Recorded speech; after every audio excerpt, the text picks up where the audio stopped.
Hello সবাইকে, আশা করি তোমরা সবাই খুব ভালো আছো। আমিও ভীষণ ভালো আছি। চলে এসেছি তোমাদের সাথে নতুন একটি রেসিপি নিয়ে।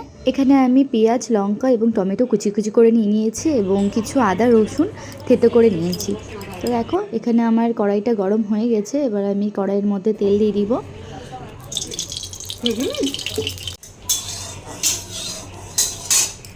তেলটা গরম হয়ে গেলে আমি আদা রসুন বাটাটা দিয়ে বেশ ভালো করে নাড়াচাড়া করে নেব। তারপর এখানে আমি কেটে রাখা পেঁয়াজ কুচি এবং লঙ্কা কুচি দিয়ে বেশ লাল করে ভেজে নেব।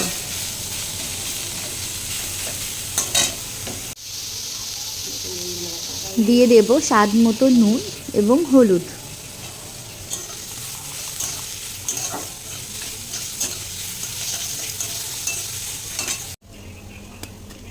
এবার আমি একটা বাটির মধ্যে ডিমগুলো সব ফাটিয়ে নিয়েছি। ভালো বেরিয়েছে না?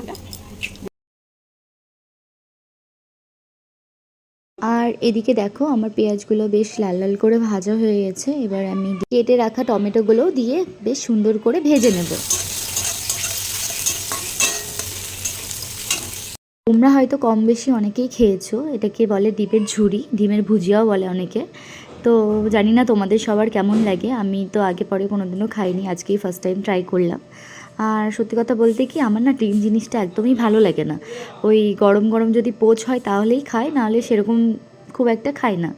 আর হাফ বয়েলটা পছন্দ করি। এবার আমি ফাটিয়ে রাখা ডিমগুলো দিয়ে বেশ সুন্দর করে একটু একটু করে নাড়াচাড়া করে নেব।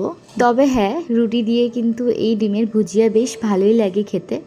তোমাদের সবার কেমন লাগে অবশ্যই কমেন্ট করে জানিও। ভিডিওটা ভালো লাগলে একটা লাইক করে দিও। আর যদি তোমরা কেউ চ্যানেলটিকে সাবস্ক্রাইব করে না থাকো, তাহলে অবশ্যই চ্যানেলটিকে সাবস্ক্রাইব করে পাশে থেকো। আর হ্যাঁ, নামানোর আগে কিন্তু অবশ্যই, যদি তোমাদের ঘরে চিকেন কারি মশলা থাকে তাহলে অবশ্যই সেটা দিয়ে দিও। ফ্লেভারটা জাস্ট দারুণ আসবে।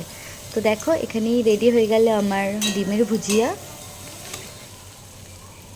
ভিডিওটা আজকের মতো এখানেই শেষ করছি। দেখা হবে নেক্সট ভিডিওতে। সবাই ভালো থেকো, সুস্থ থেকো। আজকের মতো এখানেই টাটা।